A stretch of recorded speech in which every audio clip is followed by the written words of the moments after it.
What's up, you guys? It's Michael here with FPL Advice, and today we're going to go over my Game Week 7 team recap. We're going to take a look at my Game Week 8 team selection, and we're also going to take a look at certain players I think you should bring in for your Game Week 8 team. If you do end up liking this video, make sure to hit that like button and also subscribe to the channel if you're new to FPL Advice. So a few hours before the Game Week 7 deadline, I did activate my wild card, and I'm very happy I did so. Initially, I was not confident with my back line. I had Sofal, I had Trent, I had Luke Shaw, and I didn't know if they were going to play in Game Week 7. Obviously, Sofal and Shaw did end up playing, so I would have had enough players to get me through Game Week 7. However, I would not have done so well. I'm not saying that 54 points is doing well, but it was for Game Week 7, as Game Week 7 was a terrible game week. As you can see, the average for Game Week 7 was only 38 points. So if you got above that or around that, I think that's pretty good, because a lot of the players that we were expecting to perform did not. Salah continues to perform, and honestly, I think he's going to be my captain from now on, regardless of who Liverpool play. He's just having such a great season that I don't want to captain anyone else other than him. Jimenez assisted 2 goals over the weekend, and he's continuing to get into really good positions, so he's definitely one that I'm not looking to transfer out. And finally, Fpl had a phenomenal game where he assisted 2 goals.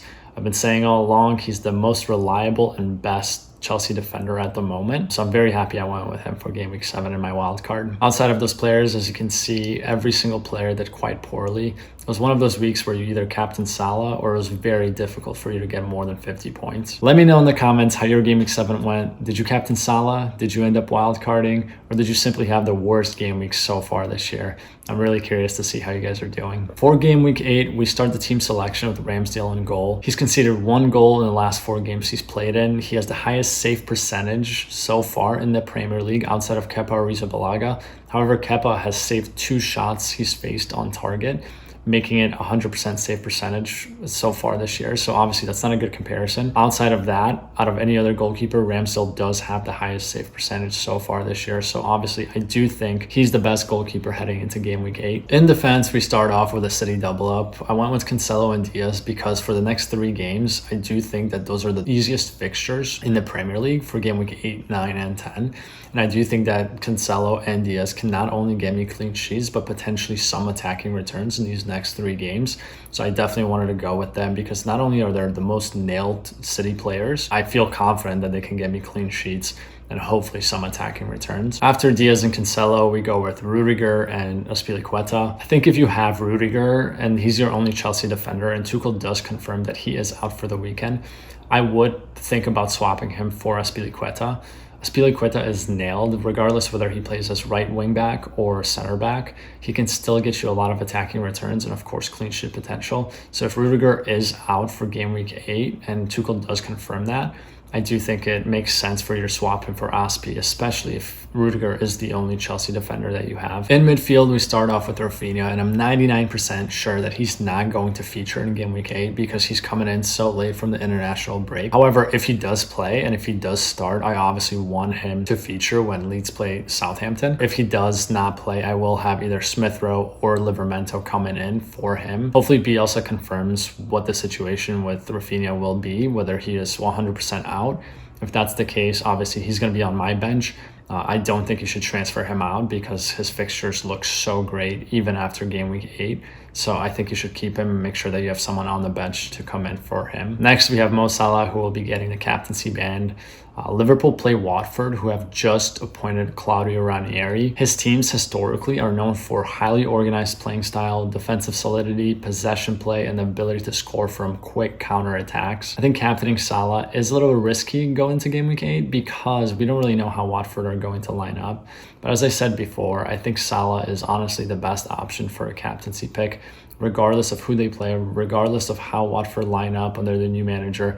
He is in the form of his life, and I obviously want to give him the captaincy band. And to finish off my midfield, we go with Saka. Arsenal play Crystal Palace, and honestly, Palace have not been great defensively this year, so I'm hoping that Saka can get me some nice returns. And up top, we start off with Antonio. He's averaging 8.17 points per game so far, so I'm really looking forward to what he can do against Everton, who will also be without Lucas Digne, who did pick up a hamstring injury over the international break. After Antonio, we go with Jimenez, and again, Jimenez is on form. He has 1 goal and 2 assists over the last 2 games.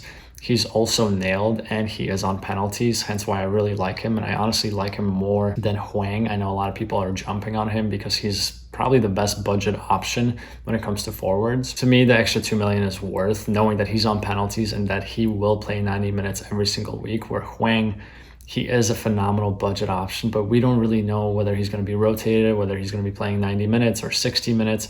I don't think it's worth that risk. But if he does end up playing 90 minutes every single game, obviously Huang is a phenomenal option. I think he's one that you should consider. And to finish off my team, we go with Lukaku. Lukaku has blanked over the last 3 games. He did pick up a slight muscle injury over the break, which has caused him to miss the game against Italy. If you're thinking about bringing him in and you're doing it on a transfer, I definitely would wait to see what Tuchel says about his situation.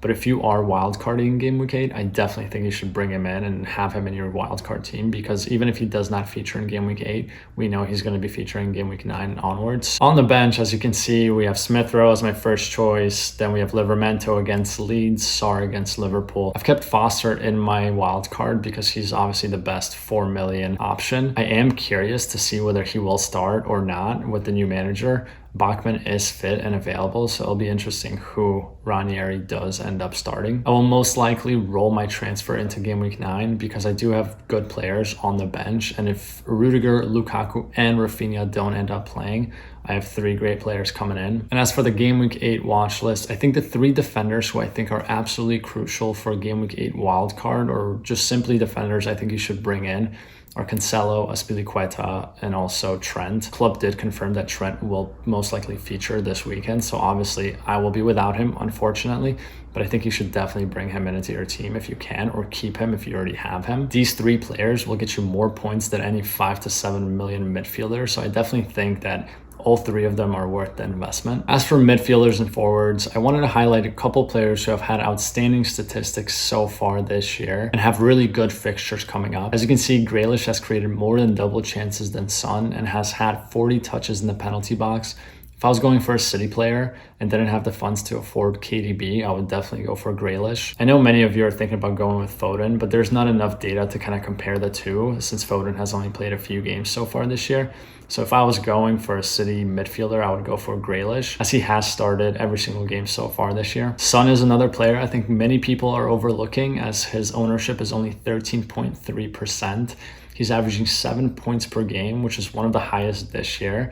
He scored 3 goals and assisted 1. Tottenham have Newcastle next in Game Week 8, which is obviously a fixture that he can really thrive in. And if you like this sort of analysis, make sure to check out my Game Week 8 wildcard video, where I discuss 23 other players that are not on this list to kind of help you pick which players are best for a Game Week 8 wildcard.